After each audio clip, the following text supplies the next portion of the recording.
이에 사도와 장로와 온 교회가 그 중에서 사람들을 택하여 바울과 바나바와 함께 안디옥으로 보내기를 결정하니, 곧 형제 중에 인도자인 바사바라 하는 유다와 실라더라. 그 변의 편지를 붙여야 되되 사도와 장로된 형제들 안디옥과 수리와 기니게 들은즉 우리 가운데서 어떤 사람들이 우리의 지시도 없이 나가서 말로 너희를 괴롭게 하고 마음을 혼란하게 한다 하기로, 사람을 주 예수 그리스도의 이름을 위하여 생명을 아끼지 아니하는 자인 우리 사랑하는 바나바와 바울과 함께 너희에게 보내기를 만장일증으로 결정하였노라. 그리하여 유다와 실라를 보내니 그들도 이 일을 말로 전하리라. 성령과 우리는 이 요긴한 것들 외에는 아무 짐도 너희에게 지우지 아니하는 것이 옳은 줄 알았노니, 우상의 제물과 피와 목매어 죽인 것과 음행을 멀리할지니라. 이에 스스로 상가면 잘 되리라. 평안함을 원하노라 하였더라. 이들이 작별하고 안디옥에 읽고 그 위로한 말을 기뻐하더라. 유다와 실라도 여러 말로 형제를 얼마 있다가 평안히 가라는 전송을 형제들에게 받고 자기를 보내던 사람들에게로 돌아가되, 바울과 바나바는 안디옥에서 유하며 수다한 다른 사람들과 함께 주의 말씀을 가르치며 전파하니라. 아멘. 오늘도 은혜 풍성하시기를 기원합니다. 신약 성경 읽기, 오늘은 129번째, 사도행전은 33번째로 예루살렘 공의회 이야기 이제 세 번째로 말씀을 전해드립니다. 예루살렘 공회 이야기는 오늘로서 이제 매듭을 짓게 되겠습니다. 그 전의 상황을 또 간략히 짚어보고 이야기를 이어가 보도록 하죠. 사도 바울 일행이 1차 선교 여행을 마쳤습니다. 마치고 이제 선교 센터라고 할 수 있는 안디옥으로 돌아왔죠. 그렇게 안디옥으로 돌아와서 이제 쉼을 가지며 이제 성도들을 섬기며 지내고 있을 때 어떤 사람들이 나타났습니다. 이 사람들이 예루살렘에서 온 사람들이었죠. 예루살렘의 성도들이었습니다. 이 사람들이 안디옥에 와가지고 주장하기를 그대들이 예수를 믿는 것은 참 잘했다는 거죠. 그런데 예수를 믿는 것만으로 구원받지 못한다. 구원에 이르기 위해서는 할례를 받고 율법을 지켜야 한다라고 주장을 했습니다. 그동안의 안디옥의 성도들은 이제 이방인 지역에 전해지는 복음, 곧 십자가의 복음을 전해 듣고 예수 그리스도를 믿는 믿음으로 이제 구원받는다는 것으로 자신들의 신앙을 기초로 삼고 있는데, 예루살렘에서 온 사람들이 그것만 가지고는 안 되고 할례도 받고 율법도 지켜야 된다라고 하니까 혼란에 빠지는 겁니다. 혼란에 빠진 이들이 바울의 복음을 철석같이 믿고 받아들이고 신앙생활을 흔들림 없이 했더라면 참 더 좋았을 텐데, 이들은 예루살렘에서 온 사람들의 권위를 무시하지 못했습니다. 그래서 이 문제를 어떻게 해결할까 하고 생각한 끝에 바울과 바나바를 포함하는 대표단을 결성해서 예루살렘에 보내 예루살렘에 있는 사도들, 그때에 그들이 보기에는 바울과 바나바보다는 더 권위가 있어 보였을 것입니다. 베드로도 있고 야고보도 있고 거기 주님의 제자들이 사도들이 있을 것이기 때문에 그들이 더 권위가 있다고 생각을 했을 것입니다. 뭐 사람이니까 그럴 수 있겠죠. 이렇게 해서 예루살렘으로 대표단이 이제 파견이 된 겁니다. 그대들이 가서 이 문제에 대해서 뭔가 확실한 답을 얻어 오시오. 예수님만 믿으면 되는 거요? 아니면 저 사람들이 주장하는 대로 할례도 받고 율법도 지켜야 되는 거요? 어느 쪽입니까? 이렇게 해서 대표단이 예루살렘 교회에 가게 되고 이 문제가 정식으로 이제 말하자면 접수가 된 겁니다. 예루살렘 교회도 이 문제를 놓고 고심하다가 이제 교회 지도자들이 다 모이는 그런 회의가 열렸습니다. 그러니까 교회의 어떤 신학적인 문제를 놓고 이 문제에 대해서 교회 지도자들이 회의를 통해서, 회의가 다는 아니겠죠. 기도하고 하나님의 은혜를 구하면서 준비했겠지만 어찌됐든 겉으로 볼 때는 이 회의를 통해서 이제 방향을 결정하는 것을 최초로 갖게 된 겁니다. 그래서 그 뒤에도 여러 차례 있었거든요. 교회 역사 속에. 그래서 그 회의를 다 공의회 또는 공회라고 부르는데, 그래서 이것이 첫 번째 공회다. 예루살렘 공회 또는 예루살렘 사도회의 이렇게 부르는데요. 회의를 이제 열게 되었죠. 공회가 열렸을 때 열띤 변론들이, 토론들이 있었고, 그리고 이제 많은 이야기가 오간 끝에 사도 베드로가 일어나서 발언을 했습니다. 지난 수요일에 말씀드렸지만 베드로는 굉장히 격정적인 사람이죠. 성격도 좀 급한 것으로 우리가 알고 있고, 그런데 이날은 많은 사람들이 이야기했을 텐데 그 이야기를 끝까지 다 듣고 그리고 일어나서 자기의 이제 의견을 피력한 겁니다. 자기 의견을 이야기하는데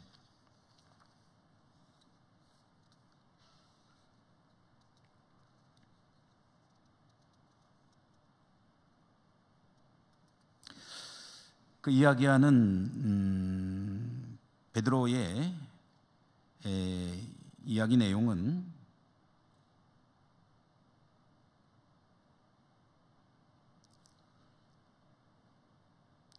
아마 이방 선교의 상당히 중요한 사건이었던 고넬료, 가이사랴의 로마군 백부장이죠. 고넬료 가정에서 있었던 일들에 대해서 이야기를 했을 것입니다. 이렇게 해서 이제 베드로의 의견이 무게가 있죠.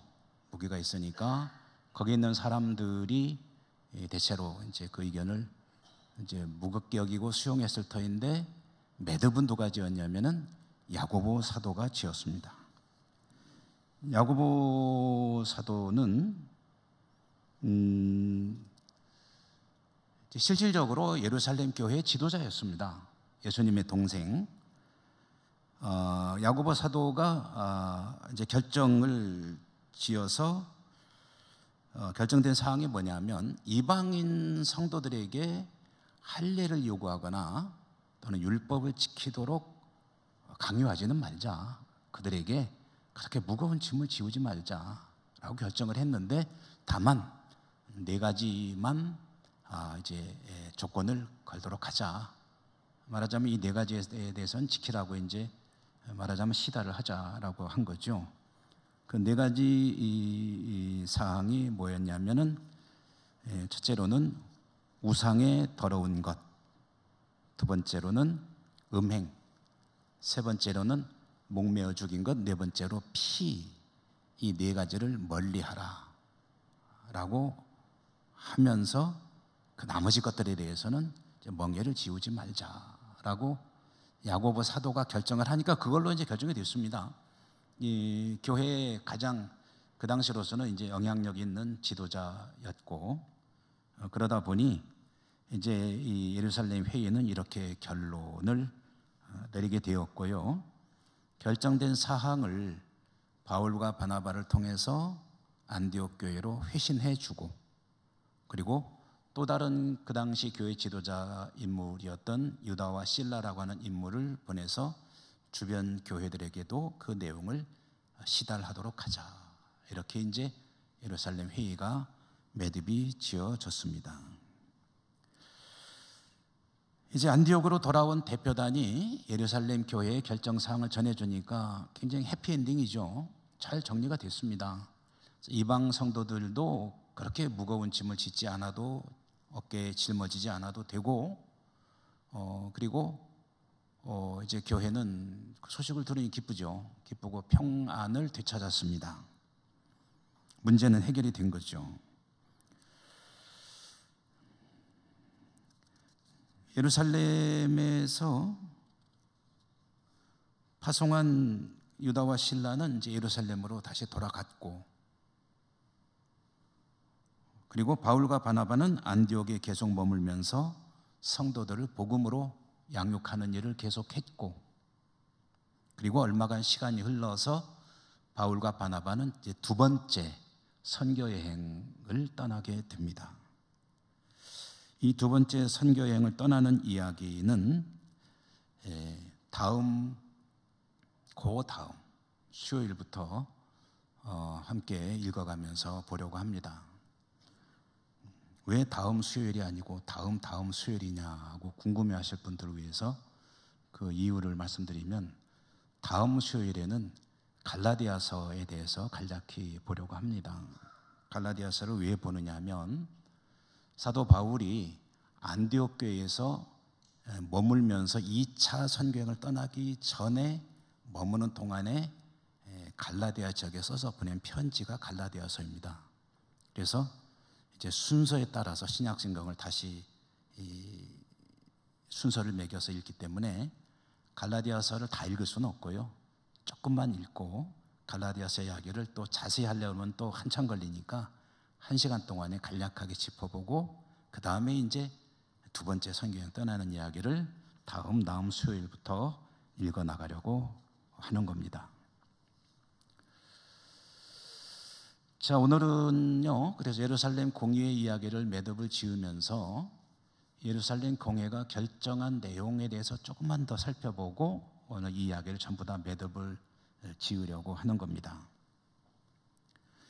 예루살렘 회의에서 말씀드렸다시피 이방인 성도들에게 할례와 율법 준수를 요구하지는 말자, 이 이야기는 유대인 그리스도인들이 요청하고 주장한 내용인데, 그들의 주장을 이제 말하자면은 그러지 말자라고 막은 겁니다.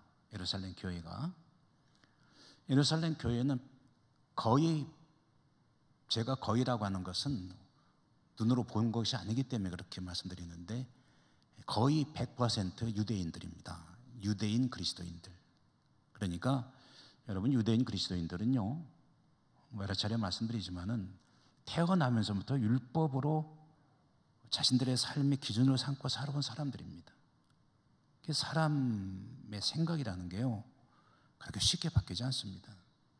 그러므로 율법적인 사고방식을 가지고 있는 이들은 예수 그리스도를 믿지만 율법적인 그 사고방식이 그렇게 쉽게 없어지는 게 아니고요. 그리고 이 당시만 해도 유대교와 우리가 부르는 주 예수 그리스도를 믿는 신앙인 기독교 신앙, 기독교와 유대교는 구분되지 않고 있었습니다. 그러니까 기독교 나사렛 예수라는 선지자를 따르는 무리들이 유대교 내에서 약간 특이한 무리들이지, 그렇다고 이단인 것도 아닙니다.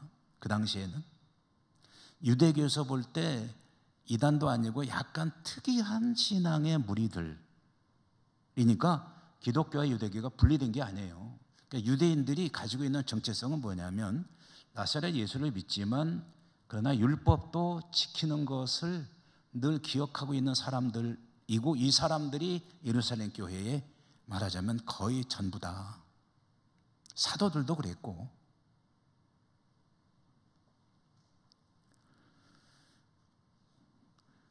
공회에서 결정적인 역할을 했던 베드로가 이야기한 것은 고넬료 이야기였을 것으로 보는 것이 거의 틀림없습니다. 고넬료 이야기라고 성경에 나와 있진 않지만, 이방인들에게도 성령을 주시더라, 하나님은 이방인들을 차별하지 않으신다라는 이야기는 베드로가 고넬료의 집에 갔던 경험을 가지고 이야기한 거다. 그게 바탕이 된 거죠. 이방인에 대한 고넬료의 이해, 그것은 베드로의 이해, 그것은 고넬료를 통해서 거의 다 주어진 것이다, 얻은 것이다. 하나님이 이방인도 사랑하시는구나, 이방인도 구원하시는구나, 이방인에게도 성령을 주시는구나. 그전에는 사람 취급 안 했거든요. 그러니까 여러분 생각해 보십시오.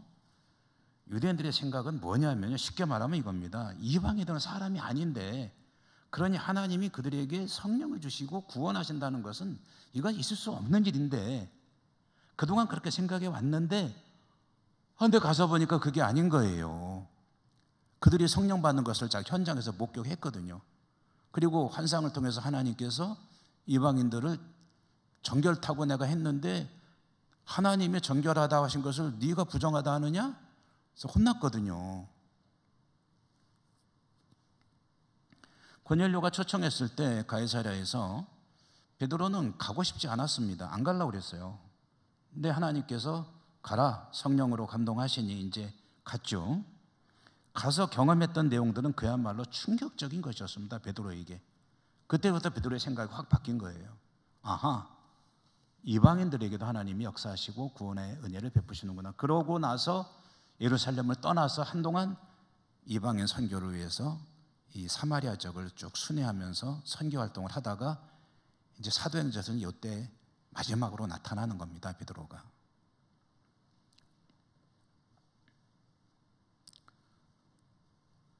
그러니까 이 베드로는 그런 특별한 경험을 했지만 대부분의 유대인들은 그렇지 못했고, 안디옥으로 간 예루살렘 성도들이 자기들이 갖고 있는 신념을 가지고 이야기한 거지, 뭐 가서 해방을 하고 뭐 그런 건 아니에요. 그때는 그들은 그렇게 당연히 주장하는 것이 당연할 때입니다. 베드로의 발언으로 방향이 좀 어느 정도 바뀌게 되고, 그리고 바울과 바나바도 자기들의 간증을 통해서 이야기를 했고, 결정적으로는 야고보 사도가 구약의 예언자, 말하자면 구약 성경의 말씀으로 상황을 그냥 정리해버렸습니다. 사도 야고보가 가져온 말씀이 뭐냐면 예언서 중에 아모스 선지자의 말씀인데요, 아모스 선지자의 말씀 중에 하나님이 이방인들을 구원하신다는 내용이 들어있거든요. 그래서 사실 유대인들이 하나님 말씀을 골고루 차별 없이 다 읽었더라면 이런 오해도 안 했을 거예요. 이미 이사야 선지자를 통해서나 아모스 선지자, 오늘 인용된 아모스 선지자를 통해서나 하나님은 열방을 다 구원하신다. 너희들은 제사장 나라다. 제사장 나라가 뭡니까? 이스라엘 민족이, 유대인들이요, 다른 민족을 구원하는 역할을 해야 돼요. 근데 다른 민족을 저주하고 담을 쌓고 그리고 상종도 안 하고 그러고 지내고 있으니 얼마나 기가 막힌 일입니까? 사도 야고보가 몇 가지 조건을 내세우며 이제 상황을 정리를 하는데, 이 몇 가지 조건이 사실은 어디서 나온 거냐면 율법에서 나온 거거든요. 그러면 이 얘기가 얼른 보면 이런 식으로 이해되기가 쉽습니다. 율법을 강요하지 말자고 해놓고 몇 가지, 많지는 않지만 율법을 조건으로 내세우는 거는 야고보가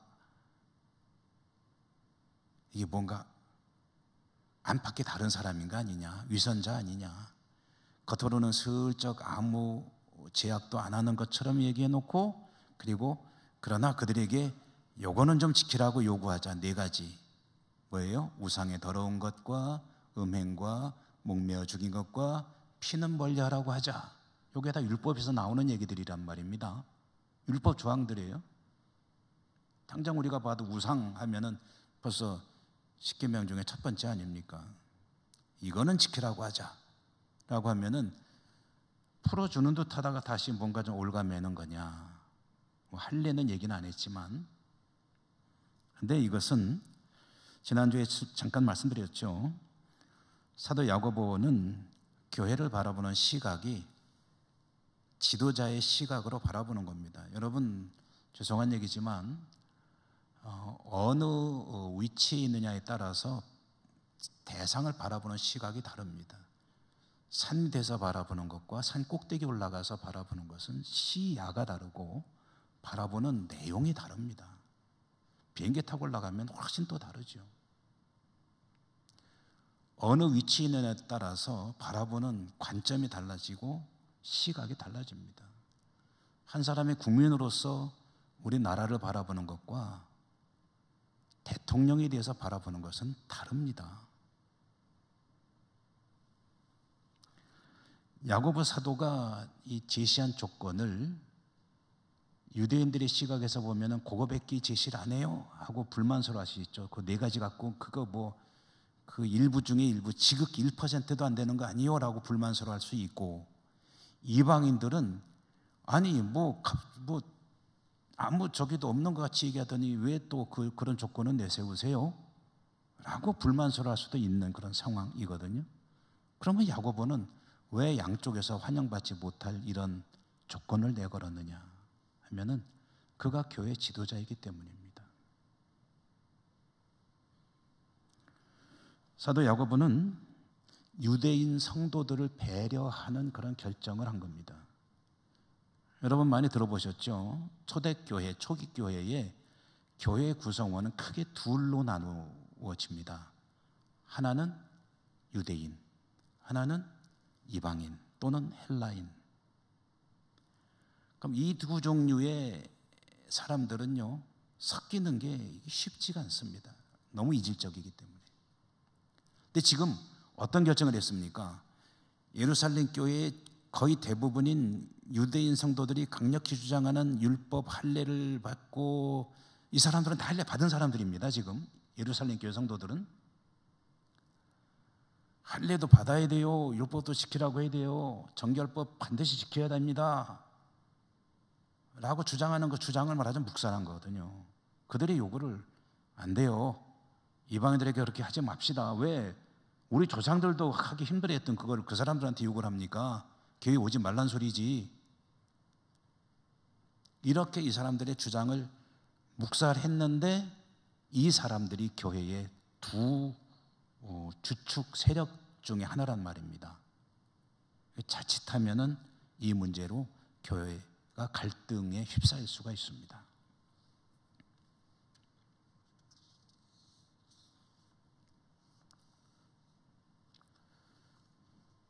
유대인들의 이방인들을 배려하는 것은 좋지만 유대인들을 이렇게 그 입장을 전혀 고려하지 않는 것은 자칫하면 교회의 분열, 갈등을 가져올 수 있기 때문에 야고보는 최소한의 율법적인 기준이라고 할 수 있는 할례와 같은 무거운 것은 다 제외시키고 네 가지 정도만 그들에게 요구합시다 라고 하나의 절충안을 내놓은 의미가 있습니다. 이렇게 함으로 유대인들의 체면을 좀 세워주고 이방인들에게는 그렇게 무겁지 않은, 어쩌면 당연해 보이는 그런 몇 가지 일종의 성도의 삶의 기준을 제시해 준 것이다.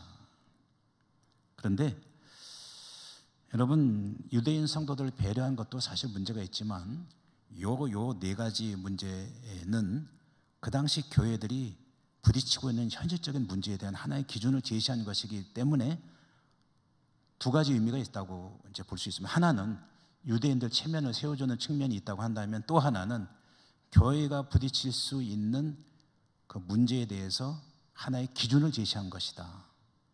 그러면 교회가 부딪히는 문제는 뭐냐 할 때 오늘 한 가지만 가지고 얘기를 하려고 하는데요. 그건 뭐냐면 첫 번째 문제, 우상 문제입니다. 우상 문제. 이 우상 문제의 핵심이 뭐냐면요, 지난 수요일에도 역시 잠깐 말씀드렸지만 고기 먹는 문제입니다. 고기 먹는 문제. 우상에게 바쳐진 고기 먹는 문제. 우상에게 바쳐진 고기를 먹는 것이 뭐 그렇게 문제냐? 근데 굉장히 그 당시에는 문제였습니다. 이 고기 먹는 문제가 집중적으로 밀도 있게 다뤄지는 성경은 고린도 전서죠. 고린도 교회 성도들이 고기를 먹는 문제에 대해서 사도 바울이 집중적으로 다뤘습니다. 그만큼 이게 큰 문제였다는 거죠. 그 내용을 좀 여러 번 말씀드리고 오늘 이야기를 마치려고 하는데요. 고대 사회에서 가난한 일반 시민들이 고기를 먹을 기회는 별로 없었습니다.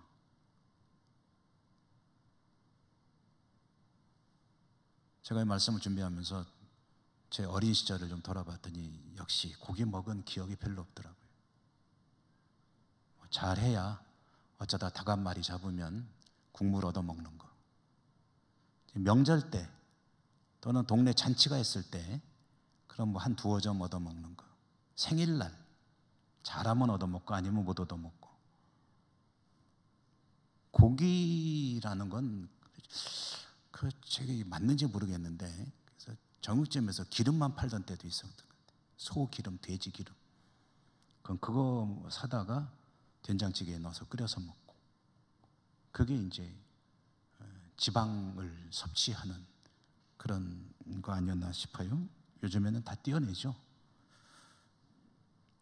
그 고대사에서 일반 시민들이 고기를 먹을 기회가 참 흔치가 않은데, 그래서 이방 신을 섬기는 신전에서 가끔 행사를 합니다. 축제 때. 무슨 행사를 하냐면 가난한 사람들에게 고기를 먹을 수 있도록 고기를 제공하는 그런 일종의 자선 행위를 이제 할 때가 있습니다.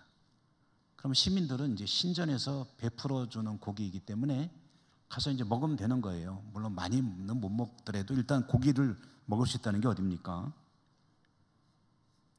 그럼 이제 가서 고기를 먹으면 공짜로 먹는 거니까 이제 한 그릇 얻어 먹든지 국물이라도 얻어 먹든지, 이제 이렇게 흔들어서 난 국물이라도 이제 먹으면 참 그게 황홀한 맛인데, 근데 문제는 누구냐면 이제 그리스도인들이죠. 성도들은 가서 먹어야 되느냐 말아야 되느냐, 신전에 가서.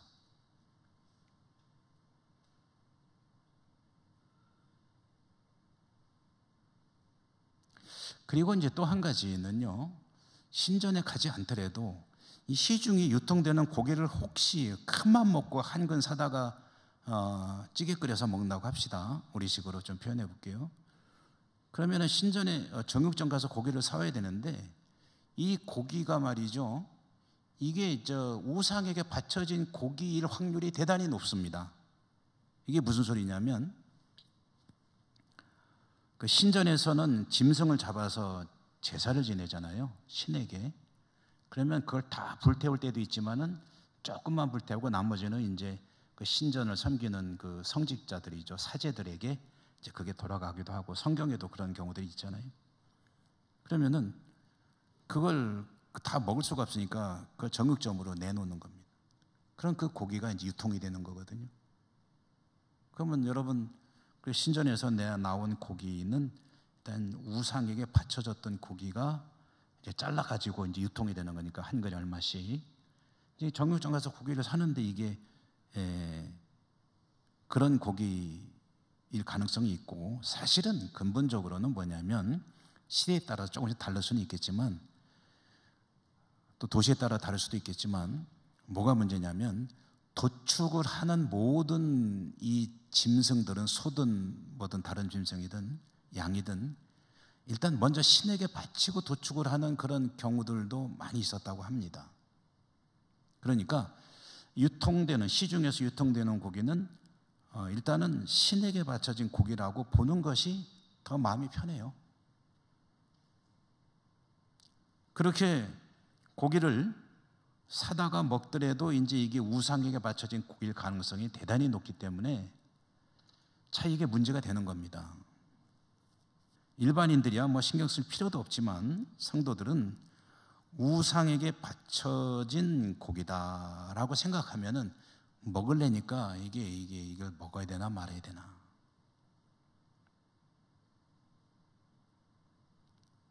그런데 여러분, 우상이 뭡니까? 우상은 돌이죠, 나무죠, 금속을 갖다가 부어서 녹여서 만들었거나 그런 생명이 없는 물건에 불과하죠. 그리고 신은 오직 우리 하나님밖에 없으시죠.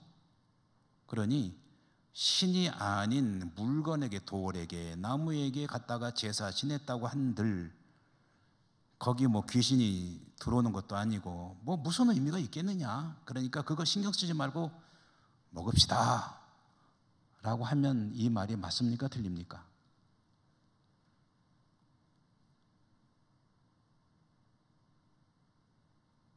맞습니까? 틀립니까?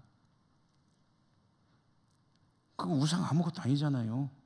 나무로 깎아놓은 거고, 그리고 돌로 이렇게 세워놓은 거고, 그런 건데 거기다가 제사 지내 쓴 건 이건 신 없는 신이니까 아무 효과도 없는 거고, 이건 단지 음식에 불과한 거예요. 그럼 오늘도 하나님께서 일용할 양식 주셨네 그러면서 날마다 우리에게 하고서 그냥 먹으면 되지, 그 무슨 우상이 뭐 그런 게 어디 있어 라고 생각하고서 먹으면 되느냐 안 되느냐.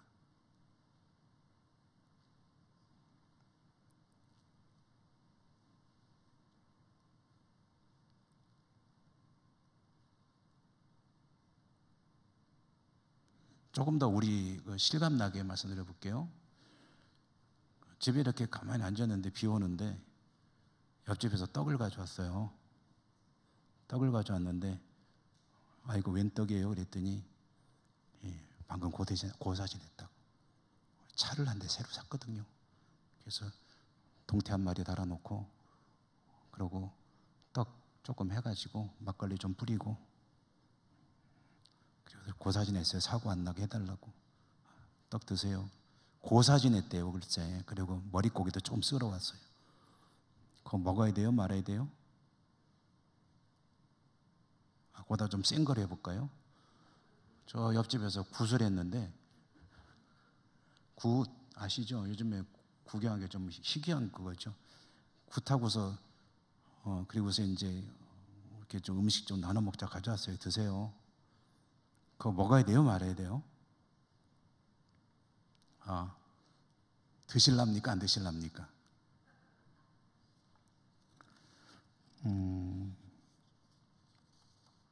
아마 신앙생활을 오래 하시고 신학적으로 나름대로 쌓여 있는 게 있으시고 성경도 읽으시고 책도 좀 보시고 그래서 우상은 아무것도 아니에요 라고 마음속에 확신하고 하나님 한 분뿐이에요. 그러니까 이거 아무것도 아닌데 그야말로 감사합니다 하나님. 그러고서 드시는 분도 계시겠죠. 그런데 어떤 분들은 이거 먹으면 큰일 나는 줄 알고 안 드시는 분도 계시겠죠. 누가 그러냐? 이거는 누가 옳다 그러다의 문제가 사실은 아니죠. 이건 믿음의 문제입니다. 자기 믿음대로 하면 되는 거예요.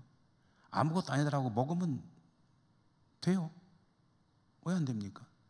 먹기 싫어 나는 꺼림칙해 안 먹으면은 그것도 의미가 있는 거예요. 좋아요. 그거 먹어서 기분 나쁘니 안 먹는 게 낫지 뭐. 안 드시면 돼요. 이거는 뭐 이게 맞다 그들리다의 문제가 아니에요.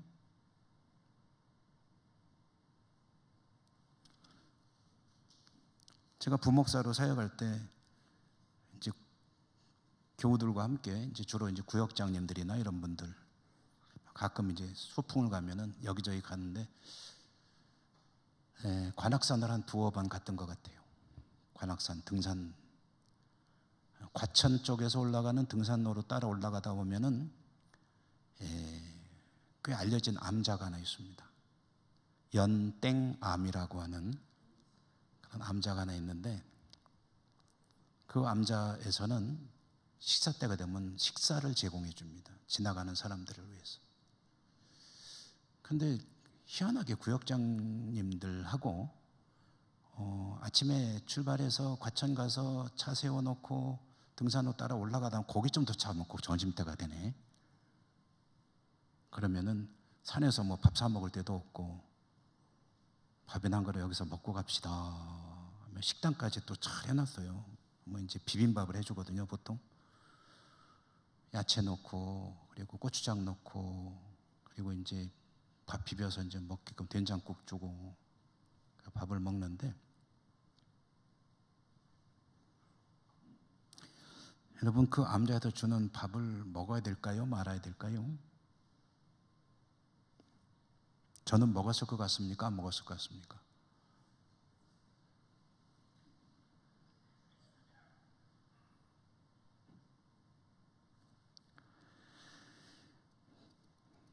우상이라는 것은 없는 것이니 아무 문제 없다, 먹자 하고 먹으면 됩니다. 그런데 이게 문제가 없는 게 또 아니에요. 뭐가 문제일까요? 저기서 들려오는 말이 무슨 뜻인지 대충 접수가 됐어요. 제가 그냥 배도 고프겠다 산에 올라갔으니 그냥 맛있게 한 그릇 더 먹어야 되겠다. 그래서 이제 갔다가 먹고 맛있게 먹는 것을 우리 교우들이 같이 간 구역장님들이 보는데 그 중에 혹시 누군가가 시험이 든다면 그러면 어쩔 것이냐. 저 목사가 절밥을 저렇게 맛있게 먹네 라고 생각하고 자기도 모르게 영적으로 시험이 든다면,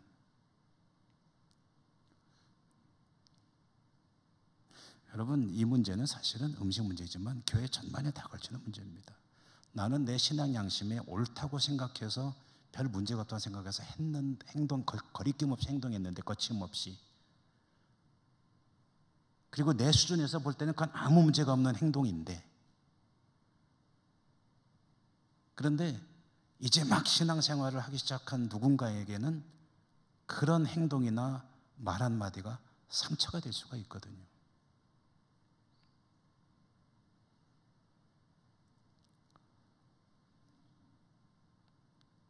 근데요, 그 문제에 대해서 갈라디아서는 하나님께 죄를 범하는 것이라고 이야기하고 있습니다. 먹는 자체가 문제가 아닌데 그로 인해서 누군가가 상처를 입는다면 그것은 하나님께 죄를 짓는 것이다. 이렇게 되면 얘기가 달라지죠.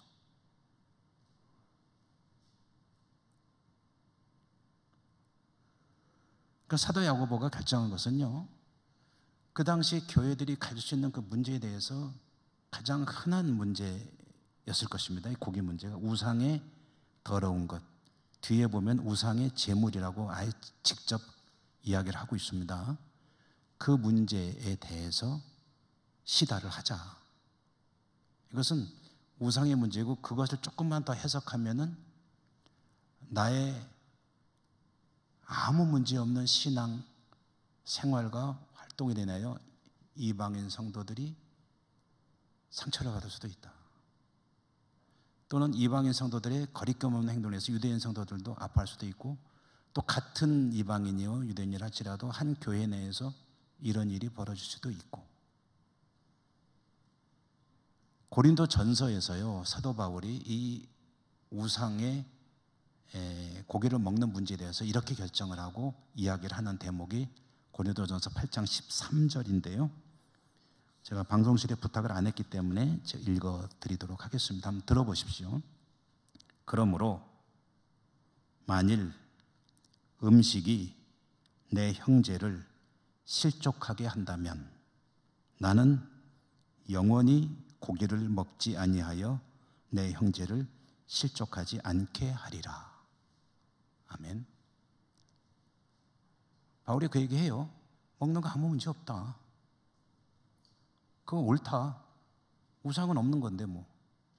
그렇지만 그 먹는 것 중에서 내 형제 중에 누구든지 한 사람이라도 실족하게 한다면 안 되니까 나는 혹시 그럴 수도 있을 가능성을 생각해서 평생 고기를 먹지 않겠다.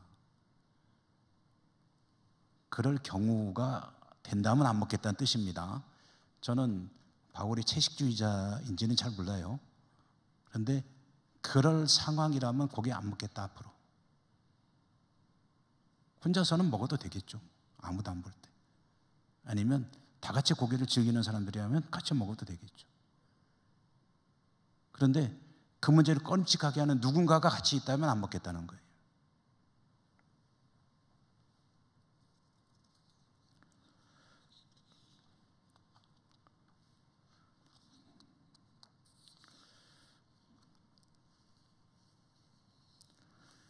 요점은 이거죠. 한 영혼이라도 교회는 소중히 여겨야 합니다.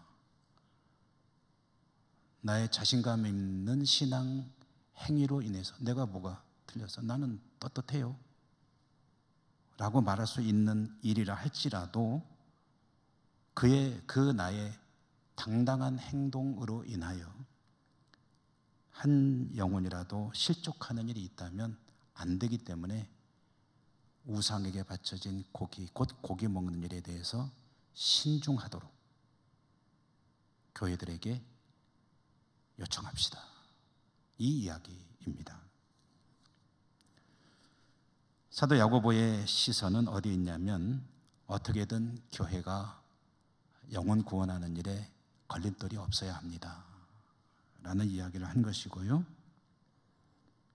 왜 그러냐? 교회는 하나님께서 세상 구원을 위해 세우신 유일한 공동체이고 그렇게 세워진 교회는 구주이신 우리 주님의 몸, 손과 발이고 실질적으로 세상에서 활동해야 하는 공동체이기 때문에 이 구원의 역사를 이루어가는 일에 조금이라도 문제가 되는 일이 없어야 되지 않겠습니까? 그러니 이방인 성도들에게 율법에 대해서 심한 요청은 하지 맙시다. 다만 교회가 앞으로 부딪힐 수 있는 이런 문제들에 대해서는 이방인 성도들도 조심하라고 그들에게 이야기를 합시다. 이렇게 교회의 현실적인 문제와 또 유대인 성도들의 체면도 세워주면서 아주 지혜롭게 사도 야고보는 이 문제를 이제 매듭을 지은 것입니다. 오늘 이 말씀을 받는 우리 모두에게도 이 말씀의 뜻이 잘 들려올 수 있기를 바랍니다. 그래서 나의 신앙 양심 지키는 것 참 중요한 일이죠. 하지만 항상 나의 이런 행동, 결정, 발언이 누군가에게 아프게 된 일이 없도록 더 신중한 우리의 신앙과 삶이 될 수 있기를 간절히 바랍니다. 은혜로우신 하나님 감사합니다. 오늘도 저희들이 사도행전 말씀을 나누었습니다. 말씀을 통해서 하나님께서 하시고자 하는 뜻들을 찾아보았습니다. 저희들이 잘 이해하고 또 저희 신앙에 잘 적용하고 하나님의 뜻을 이루는 우리 예천교회를 잘 이루어갈 수 있도록 더욱 축복해 주시기 원합니다. 함께하여 주옵소서. 예수님 이름으로 감사하고 기도드립니다. 아멘.